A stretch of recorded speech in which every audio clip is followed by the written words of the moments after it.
Bom, bom dia, boa tarde, boa noite aí para quem está nos acompanhando nesse 21º encontro aí do Grupo de Leitura do Capital. Nós estamos aqui lendo o livro 3 do Capital, capítulo 10.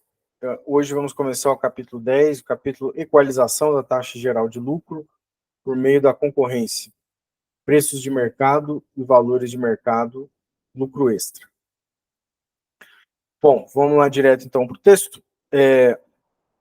Uma parte das esferas da produção apresenta uma composição média, no que diz respeito a...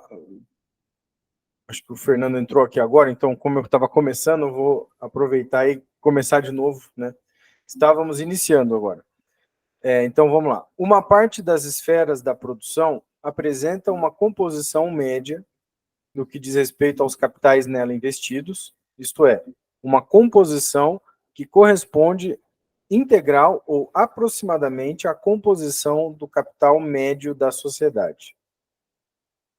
O preço de produção das mercadorias produzidas nessas esferas coincide total ou aproximadamente com seu valor expresso em dinheiro. Se não pudéssemos chegar ao limite matemático por outros meios, poderíamos fazê-lo por este. 2 pontos. A concorrência divide o capital da sociedade entre as diversas esferas da produção, de tal modo que os preços de produção em cada uma dessas esferas se estabelecem segundo o modelo dos preços de produção vigentes nessas esferas de composição média, isto é, de modo que sejam igual K, o preço de custo, mais o K, o preço de custo, vezes a taxa geral de lucro. Abre parênteses, iguais ao preço de custo, mais o produto da taxa média de lucro pelo preço de custo. Fecha parênteses. Aqui tem uma... Eu só pauso aqui para perguntar se, como a Raquel costuma estar lendo ali o da civilização brasileira, ele também está chamando preço de custo aqui nesse taxa média de lucro pelo preço de custo? Sim, ele já faz isso já no capítulo 9 também, né? Tem uma dupla interpretação do que seria o preço de produção, né?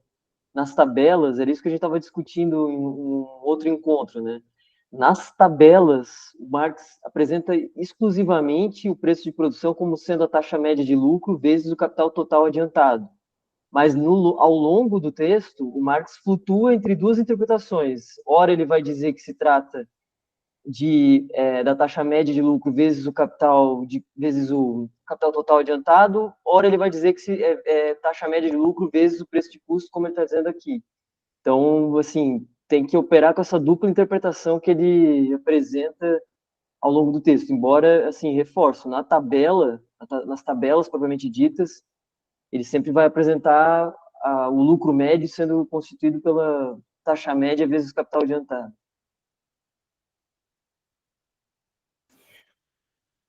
Isso é uma... Eu até pausei aqui porque me deu uma certa confusão, mas de fato é exatamente isso aí que a Raquel está dizendo. Eu acho que aqui ele vai chamar de preço de custo, né?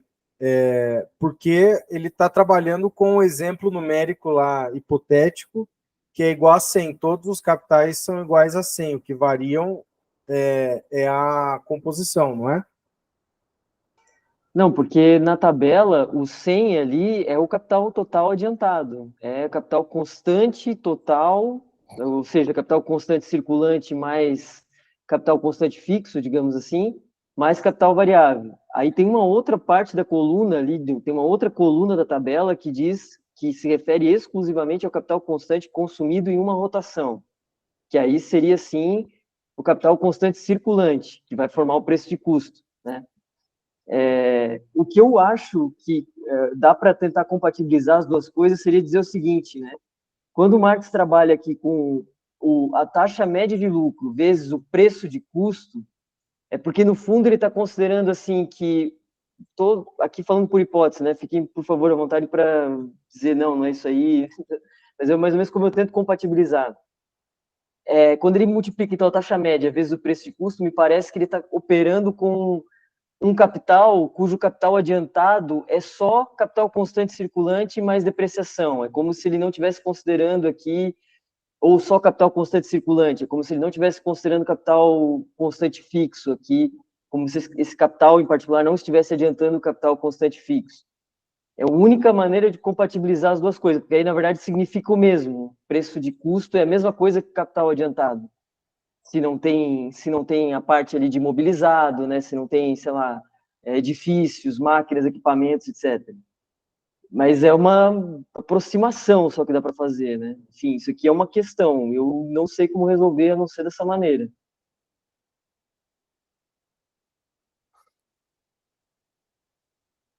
Não, de fato, esse é um ponto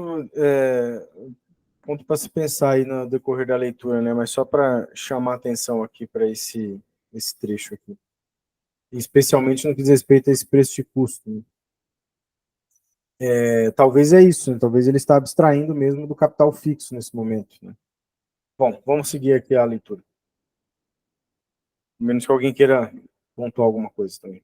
Posso pontuar uma coisa, perguntar uma coisa para vocês que me chama muita atenção, desde o livro 1, eu acho que a Raquel e quem é mais, domina mais a obra ali, então, vocês ali e tal, que desde o livro 1 ele fala, descobrir essas medidas é um ato histórico, né? E o que me chama sempre atenção em relação a isso é que, ó, composição média, entende? Essas coisas, tipo lucro médio, etc, etc, etc. É óbvio que o Marx ele descobre várias coisas, né? Mas no fundamento econômico, né? Marx economista, digamos, que tem o Marx filosófico também, né? Relacionado a fetiche e tal. Mas que vocês são mais da economia. Uma das grandes sacadas dele é descobrir essa média, digamos assim, média em relação à taxa média de lucro ou média de social de trabalho. Não sei se Olha, você eu, entendeu a pergunta. eu entendo e não só entendi, como eu estou de total acordo, assim, uma das coisas que mais me interessa no Marx, na verdade, é como a média tem exatamente como tu falou, o caráter histórico para ele aqui, né? É como se fosse a maneira de medir uma produção social dessa complexidade, né? Com esse grau de divisão do trabalho, né? Então, eu acho que sim, essa descoberta da média aqui, a média ela não é uma coisa fortuita aqui nessa discussão, né? A média ela é a maneira de mensurar esse grau de complexidade da produção, uma produção tão desenvolvida, com divisão tão desenvolvida do trabalho. Mas aí, enfim, a gente teria que desdobrar outras coisas aqui, mas eu acho que sim, eu acho que a média tem um caráter histórico aqui, né? Valeu, obrigado, hein? Bom, vamos lá então, né? Mas essa taxa média de lucro não é senão o lucro percentualmente calculado que se obtém naquela esfera de composição média, na qual, portanto, o lucro coincide com o mais-valor. A taxa de lucro é, pois, a mesma em todas as esferas da produção, quer dizer, nivela-se em todas elas, tendo como base a taxa de lucro que prevalece nessas esferas médias da produção, nas quais impera a composição média do capital. De acordo com isso, a soma dos lucros de todas as diferentes esferas da produção tem de ser igual à soma dos mais-valores. E a soma dos preços de produção do produto do total da sociedade tem de ser igual à soma de seus valores. Porém, é evidente que a compensação entre as esferas da produção, com diferentes composição, tenderá sempre a igualá-las com as esferas de composição média, seja no caso em que elas correspondam exatamente à média social, seja no caso em que elas só correspondam a ela de maneira aproximada. Entre as esferas que se aproximam em maior ou menor medida, verifica-se, por sua vez, a mesma tendência à equalização, orientada a atingir a posição intermediária ideal, isto é, não existente na realidade. Em outras palavras, uma tendência a normalizar-se em torno dessa posição intermediária. Desse modo, prevalece necessariamente a tendência a converter os preços de produção em formas meramente transfiguradas do valor, ou os lucros, em simples partes do mais-valor, distribuídas não em função do mais valor obtido em cada esfera, em particular da produção, mas em função da massa do capital empregado em cada esfera da produção, de modo que as massas de capital de mesma grandeza, independentemente de como estejam compostas, e correspondam participações iguais, entre parênteses, alíquotas, da totalidade do mais-valor obtido pelo capital total da sociedade. Em se tratando de capitais de composição média ou próxima da média, o preço de produção coincide total ou aproximadamente com o valor e o lucro, com o mais-valor por eles obtido.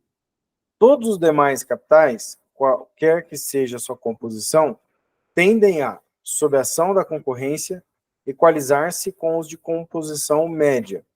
Mas, como os capitais de composição medial ou próxima da média correspondem total ou aproximadamente ao capital médio da sociedade, temos que todos os capitais, qualquer que seja o mais valor por eles gerado, e mediante os preços de suas mercadorias, tendem a realizar, em vez desse mais valor, o lucro médio, isto é, tendem a realizar os preços de produção.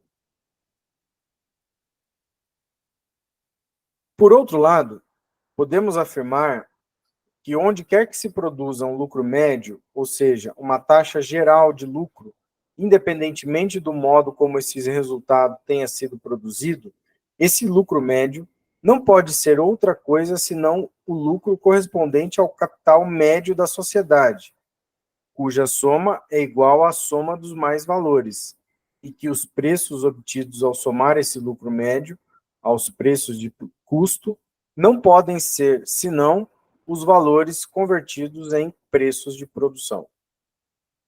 Que alguns capitais, em determinadas esferas da produção, possam não estar submetidos, por quaisquer razões, ao processo de equalização, é algo que não afeta em nada os termos do problema. Nesse caso, o lucro médio será calculado sobre a parte do capital social que entra no processo de equalização. É evidente que o lucro médio não pode ser senão a massa total do mais-valor, distribuída entre as massas de capital em cada esfera da produção, em proporção às suas grandezas. Ele é o total do trabalho não pago realizado. E essa massa total se representa, do mesmo modo, como as massas do trabalho pago, tanto o trabalho morto quanto vivo, na massa total de mercadorias e dinheiro, que corresponde aos capitalistas. Eu notei aqui uma mãozinha, deixa eu ver aqui, o Fernando mandou uma mensagem. Você consegue, por favor, copiar e colar essa parte ali lá no grupo, para mim mandar para um colega? Essa parte ali que ele fala que se algum capital ele conseguir ficar fora da média, isso não, digamos, não afeta em nada o problema. Não sei se você... Eu boto fé, mas é que eu não tenho o WhatsApp Web aqui, então eu não tenho como fazer isso. O que você pode anotar aí é que está na 226, aí você abre o arquivo aí no seu celular e copia e manda para ele. Beleza, obrigado. Está na Valeu, 226. Obrigadão. Tá, então onde é que eu parei aqui? Trabalho vivo quanto morto na massa total do mercado de dinheiro corresponde aos capitalistas. A questão propriamente difícil que aqui se coloca é saber como se opera essa compensação dos lucros para formar a taxa geral de lucro, já que esta é evidentemente um resultado, e não pode ser um ponto de partida. De imediato, está claro que uma valoração dos valores mercadorias, por exemplo, em dinheiro, pode ser apenas resultado de seu intercâmbio, e se, portanto, pressupomos tal valoração, temos de considerá-la necessariamente como resultado das trocas reais de valor mercadoria por valor mercadoria. Mas como se pôde realizar esse intercâmbio de mercadorias com base em seus valores reais? Suponhamos, primeiro, que todas as mercadorias nas diversas esferas da produção sejam vendidas a seus valores reais. O que ocorreria então? Segundo o que foi exposto, nas diversas esferas de produção, prevaleceriam taxas de lucro muito distintas. Prima facie, uma coisa, é se as mercadorias se vendem por seus valores. A parênteses, isto é, se trocam reciprocamente por seus preços-valores, isto é, em proporção ao valor nelas contido. Fecha parênteses. E outra completamente distinta é se são vendidas a preços tais que sua venda proporcione lucros iguais por massas iguais dos capitais adiantados em sua respectiva produção. O fato de que capitais que movimentam quantidades desiguais de trabalho vivo produzam quantidades desiguais de mais valor pressupõe, ao menos até certo ponto, que o grau de exploração do trabalho ou a taxa de mais valor sejam os mesmos, ou que as diferenças neles contidas se considerem equalizadas por causas reais ou imaginárias, entre parênteses convencionais, de compensação. Isso pressupõe a concorrência entre os trabalhadores e a equalização mediante sua constante migração de uma esfera da produção a outra.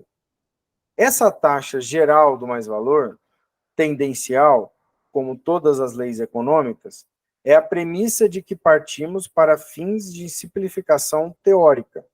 Na realidade, é uma premissa efetiva do modo de produção capitalista, ainda que mais ou menos obstaculizada por divergências práticas, produzidas por diferenças locais mais ou menos significativas, como a legislação domiciliar, que vigora para os trabalhadores agrícolas na Inglaterra. Teoricamente, no entanto, parte-se do pressuposto de que as leis do modo de produção capitalista se desenvolvam em sua pureza, mas, na realidade, as coisas se dão sempre de modo aproximado. A aproximação, porém, não será tanto maior quanto mais desenvolvido se encontrar o modo de produção capitalista, e quanto mais se tiver eliminado sua impureza, superando-o dos restos de realidades econômicas anteriores. Ô, Léo, aqui me parece uma indicação metodológica poderosa, né? Por favor, desenvolva aí para a gente. Deixa eu voltar aqui. Essa ideia de pegar o fenômeno na sua pureza, né? Sem as perturbações, vamos dizer, de outras realidades, de outros modos de produção, né?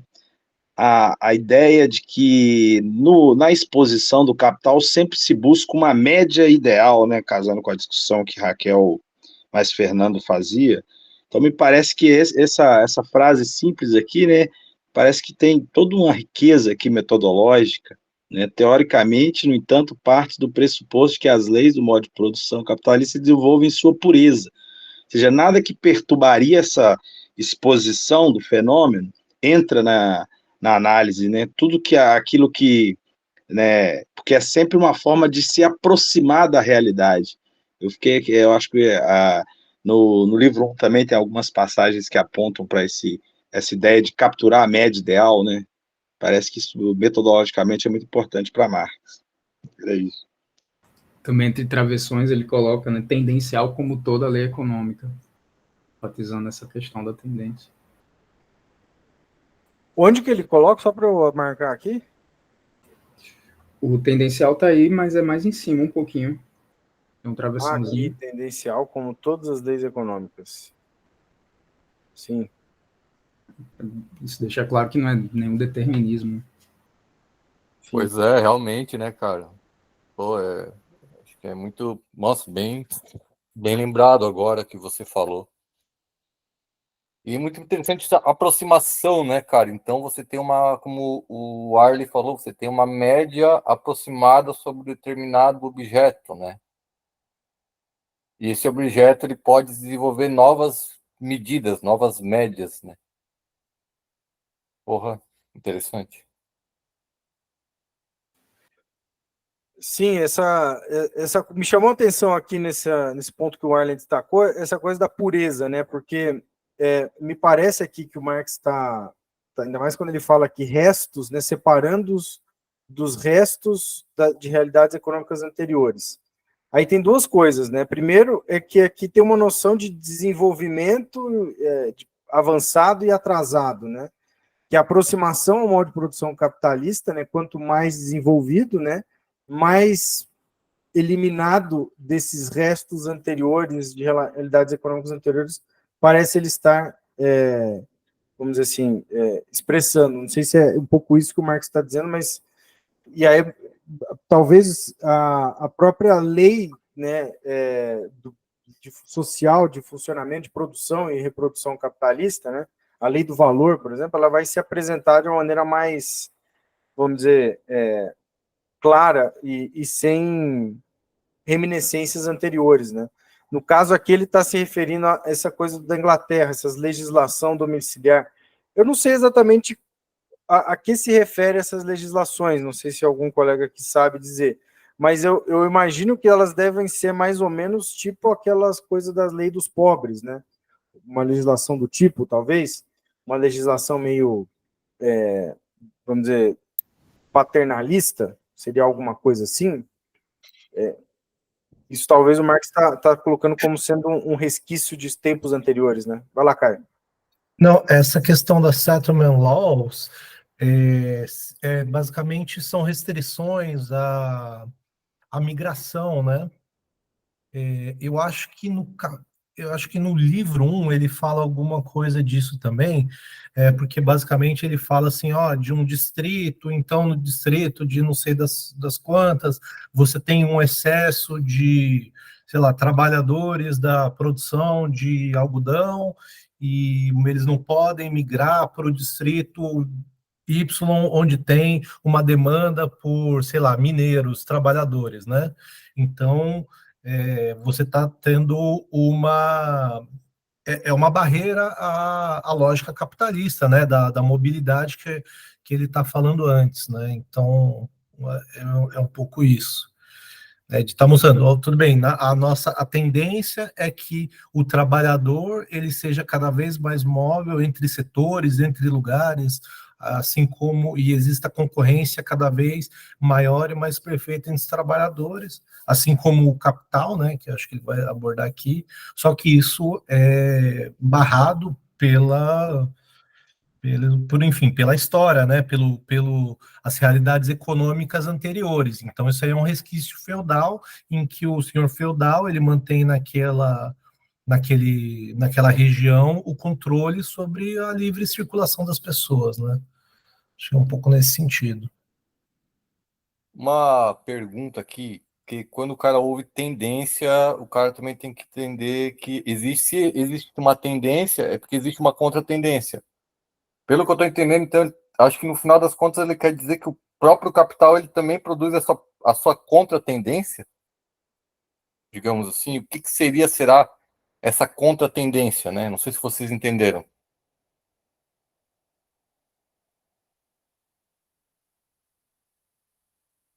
Eu não tenho certeza se quando ele fala que leis econômicas são tendenciais, que ele está pensando naquele problema específico da queda tendencial da taxa de lucro, que a gente sabe que tem a tendência contra a tendência. Eu acho, falando por impressão, assim, né, que tendência aqui é porque uma lei econômica mede a produção social. Então, a média, ela vai aparecer talvez como essa configuração de algo ideal, ali como que a produção social ela vai ser medida a partir desse ideal da média, digamos ali, assim. Embora eu acho que a média tem uma realidade objetiva, ela não é ideal. Me parece que ela é a forma como a produção social se impõe sobre nós. Mas isso é outro detalhe. Mas eu acho que aqui a coisa da tendência é simplesmente o Marx tentando capturar, assim, que uma lei que vai medir a produção social, isso não vale só para o capital, valeria para qualquer outra produção social. Ela tem que se apresentar dessa maneira, né, como tendência, como algo que vai se mover em direção ao centro, a uma média, e assim por diante. Não sei se ele está jogando aqui com a ideia de contra-tendência, nesse momento, pelo menos. Ah, entendi. Só deixa eu fazer uma analogia aqui para ver se vocês confirmam. Por exemplo, assim, até peguei aqui da internet. Homens que têm A média de homens que tem a circunferência abdominal acima de 90 tem uma tendência a ter problemas colaterais, digamos assim. Seria mais ou menos isso, então, digamos. Acho, bom, aí eu já não sei dizer, é uma questão, porque acho que o que você está falando aí de tendência, que até aparece no noticiário e tudo mais, é probabilidade. E aqui o que o Marx está chamando de tendência, não acho que é uma questão probabilística. Ah, tá. Tem uma força material. Ainda que a lei social seja, por definição, imaterial, né? Mas ela tem uma força material. Eu acho que é um pouco por aí a coisa. E essa coisa de tendência, porque dentro da realidade você tem várias, apontando para vários caminhos, né? Você tem setores da produção, empresas que têm a taxa de mais-valia maior, outras menor, tem empresas que individualmente vão ter condições de aumentar a produtividade, sei lá por qual motivo, outras que vão diminuir. Você tem várias coisas acontecendo na realidade concreta, mas essas várias coisas acontecendo na realidade concreta, elas meio que apontam uma força material que caminha para certa direção.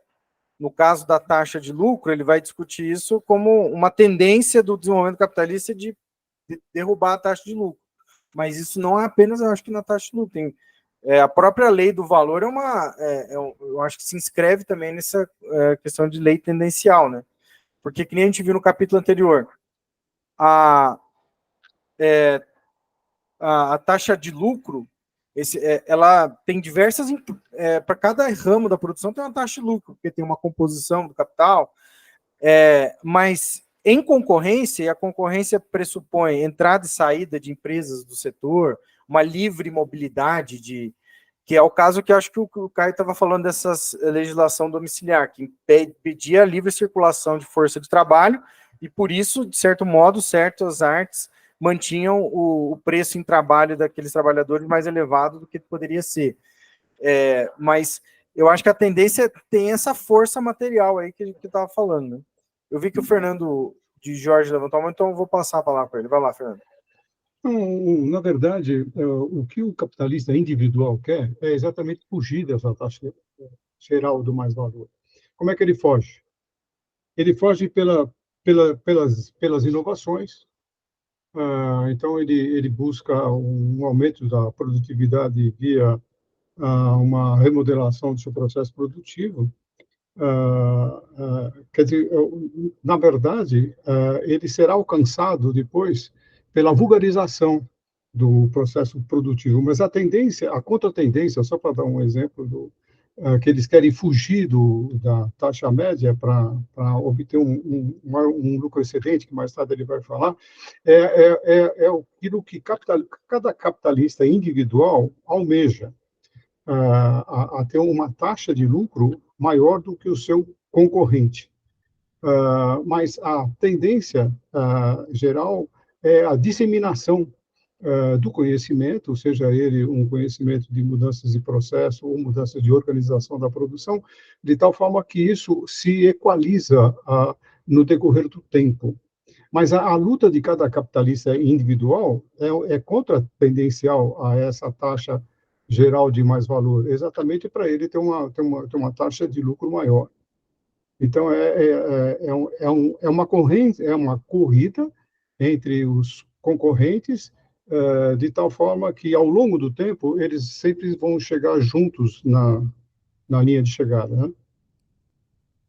Matematicamente, uma tendência, ela é muito semelhante àquilo que se chama de assíntota, né? Quer dizer, ela tangencia uma reta qualquer, mas nunca se encontra com essa reta e sempre diminuindo o espaço entre a curva e a reta, né? Então, era isso minha intervenção.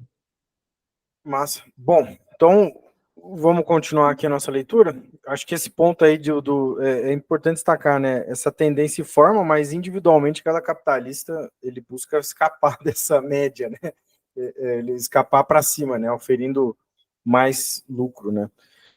Bom, vamos continuar. A gente parou, deixa eu ver, acho que era aqui, né? Realidades econômicas anteriores. Então, Toda dificuldade provém do fato de que as mercadorias não se trocam simplesmente como mercadorias, mas como produtos de capitais, que requerem uma participação proporcional à sua grandeza na massa total do mais-valor, ou uma participação igual quando sua grandeza é igual. O preço total das mercadorias produzidas por um dado capital num prazo determinado deve satisfazer essa exigência. Mas o preço total dessas mercadorias não é mais que a soma dos preços das diversas mercadorias que constituem o produto do capital. O ponto decisivo será mais bem ressaltado se concebermos as coisas assim. Dois pontos. Suponhamos que os próprios trabalhadores se encontrem diretamente de posse de seus respectivos meios de produção e troquem suas mercadorias entre si.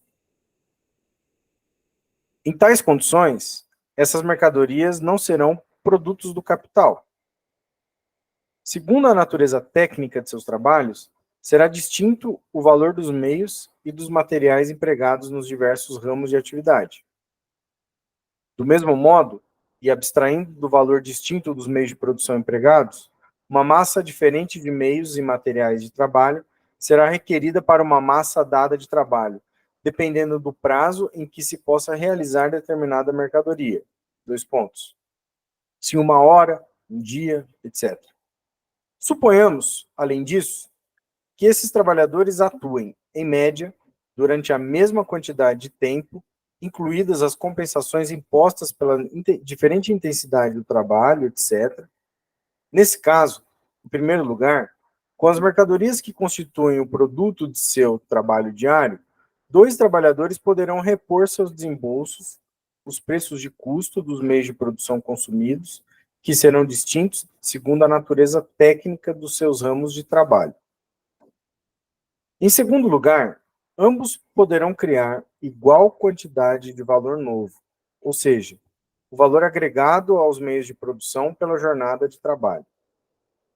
Esse valor novo será o mais-valor, o mais trabalho que sobra depois de cobertas suas necessidades mais urgentes, mas cujo resultado pertencerá aos próprios trabalhadores. Em termos capitalistas, diremos que ambos os trabalhadores receberão o mesmo salário mais o mesmo lucro,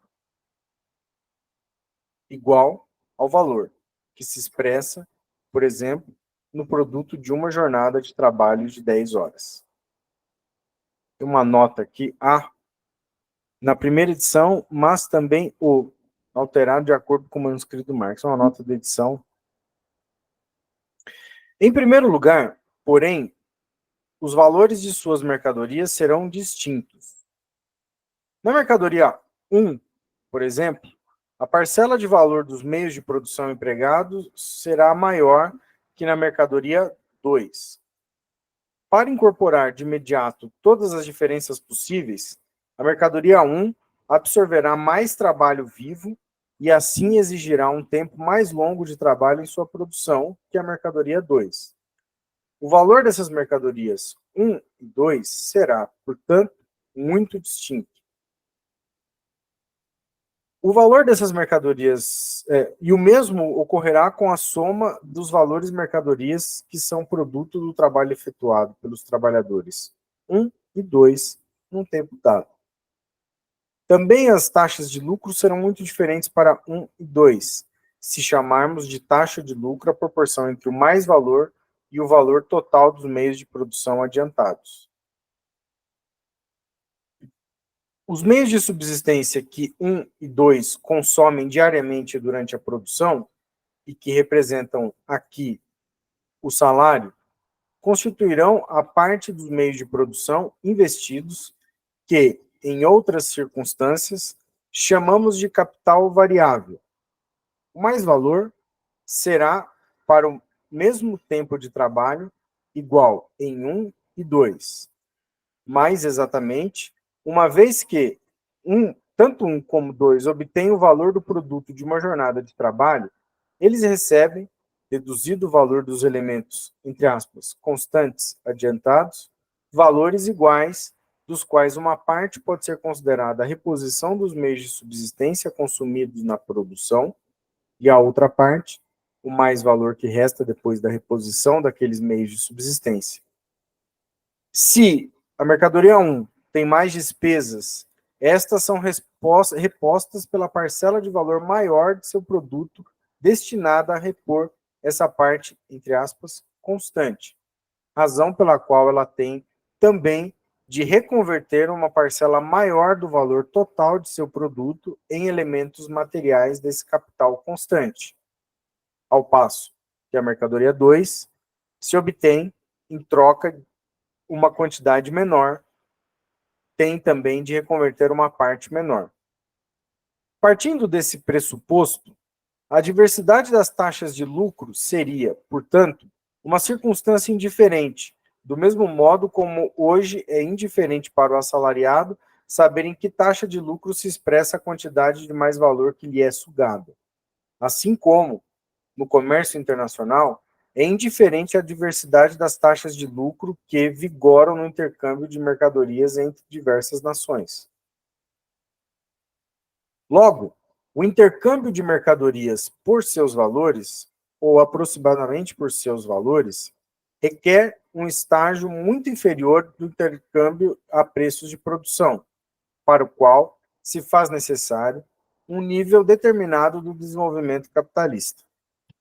Independentemente do modo como estejam fixados ou regulados entre si os preços das diversas mercadorias, é a lei do valor que, num primeiro momento, rege seu movimento. Quando diminui o tempo de trabalho requerido para produzir essas mercadorias, os preços baixam. Quando ele aumenta, os preços sobem, mantendo-se constantes as demais circunstâncias.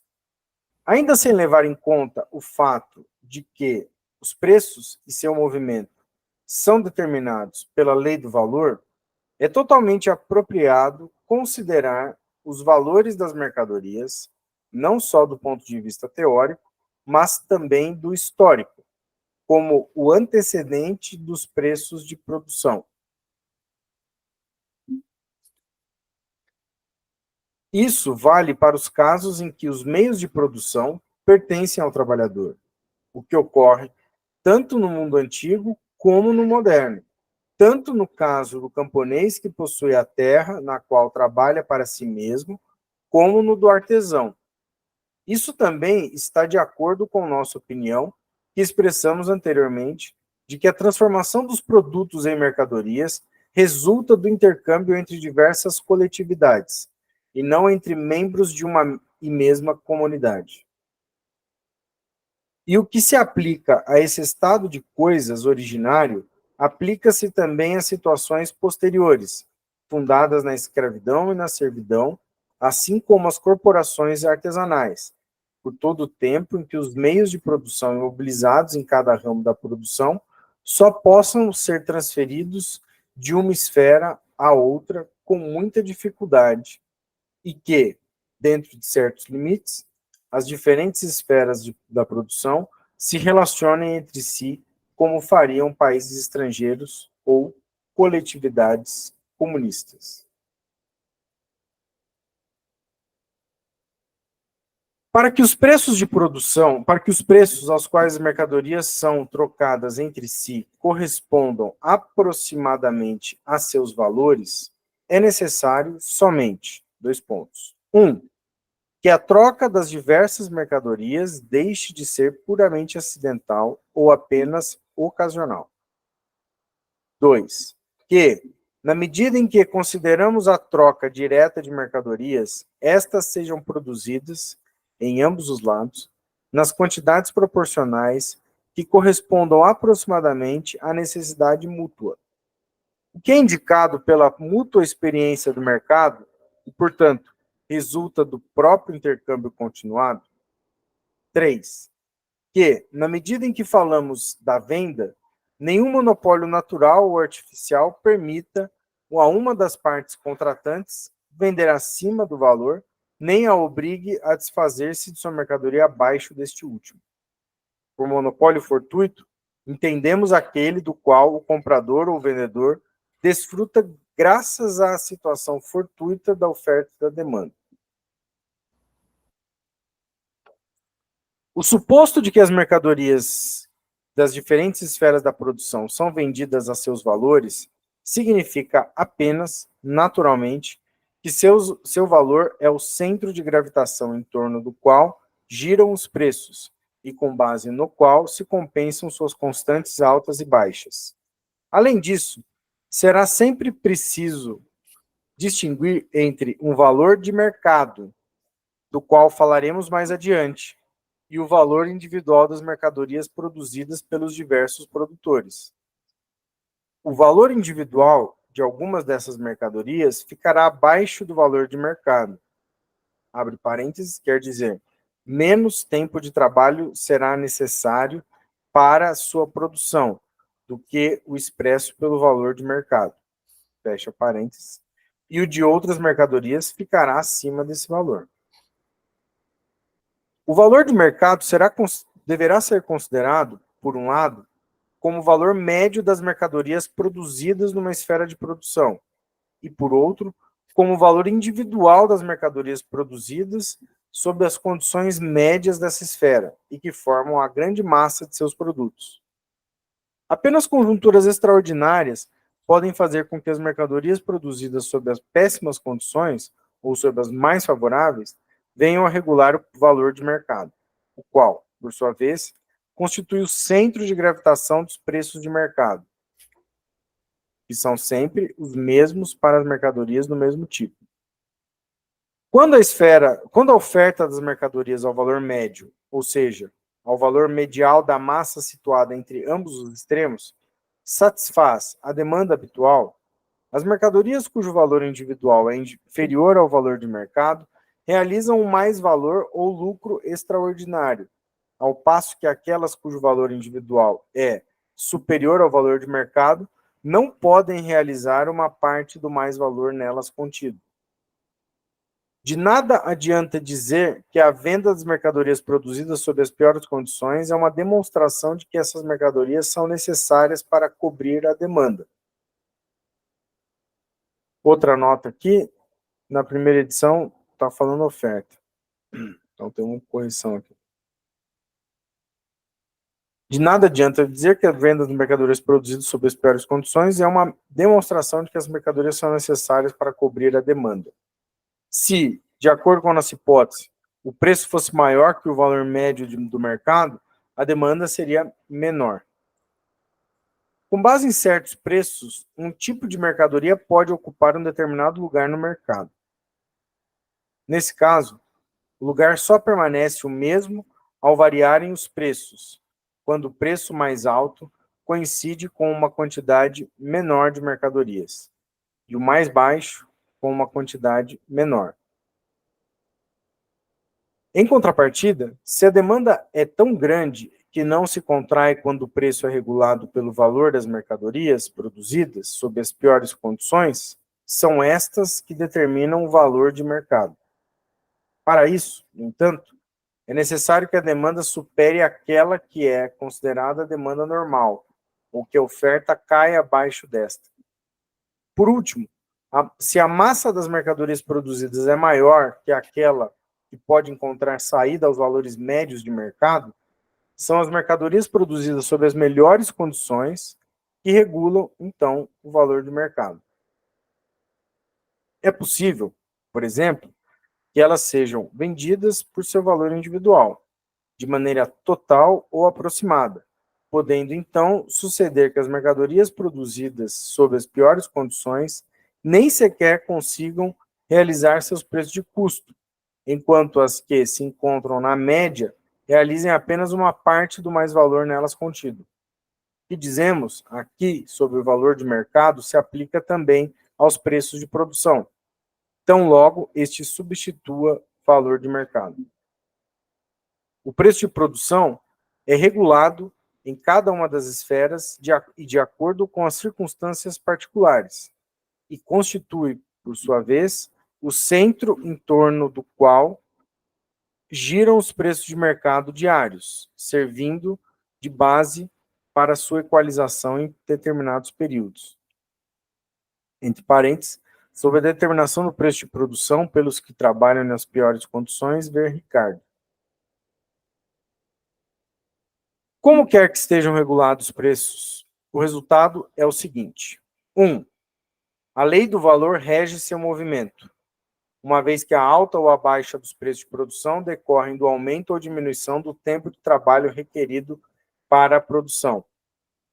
É nesse sentido que Ricardo, abre parênteses, que sem dúvida percebe que seus preços de produção diferem dos valores das mercadorias, fecha parênteses, diz que, aí tem aqui a citação dele, a investigação para a qual ele deseja chamar a atenção do leitor refere-se ao efeito das variações no valor relativo das mercadorias, não em seu valor absoluto.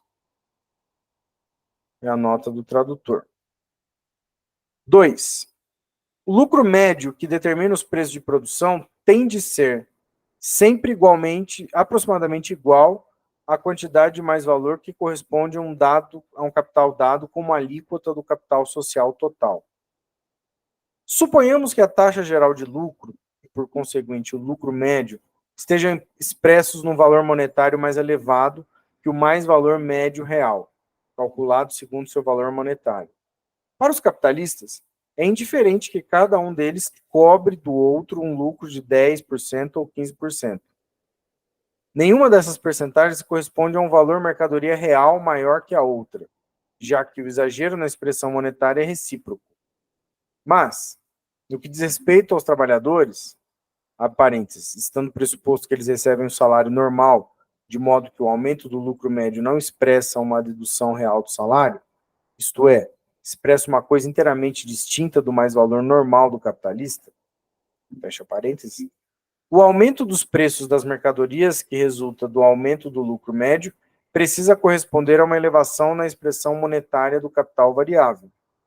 Na realidade, essa elevação nominal geral da taxa de lucro e do lucro médio acima da taxa dada pela relação entre o mais-valor real e o capital total adiantado não é possível sem produzir uma alta do salário e, do mesmo modo, uma alta dos preços das mercadorias que formam o capital constante. O mesmo ocorre, de maneira inversa, no caso de uma redução. Como o valor total das mercadorias regula o mais-valor total, que, por sua vez, regula o grau do lucro médio e, assim, da taxa geral de lucro, seja como norma geral, seja regulando as flutuações, então a lei do valor regula os preços de produção. Bom, temos ainda bastante texto pela frente, como nós paramos aqui, né? Depois desses dois itens que ele fala sobre a regulação dos preços, né, e a validade da lei do valor, eu sugiro a gente parar aqui e fazer comentários finais, assim, que a gente queira destacar sobre essa parte, ou querer compartilhar um entendimento.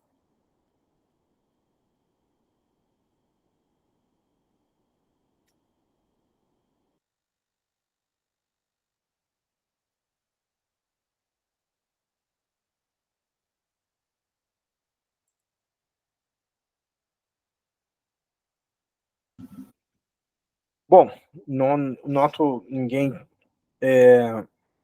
comentando nada específico, então sugiro então a gente para aqui na página 232, vamos começar aqui esse parágrafo, o que a concorrência realiza, na próxima semana, então. Beleza? Peraí, como é que eu faço aqui? Eu tenho que... Pronto, eu entendi. Agora eu vou parar a gravação.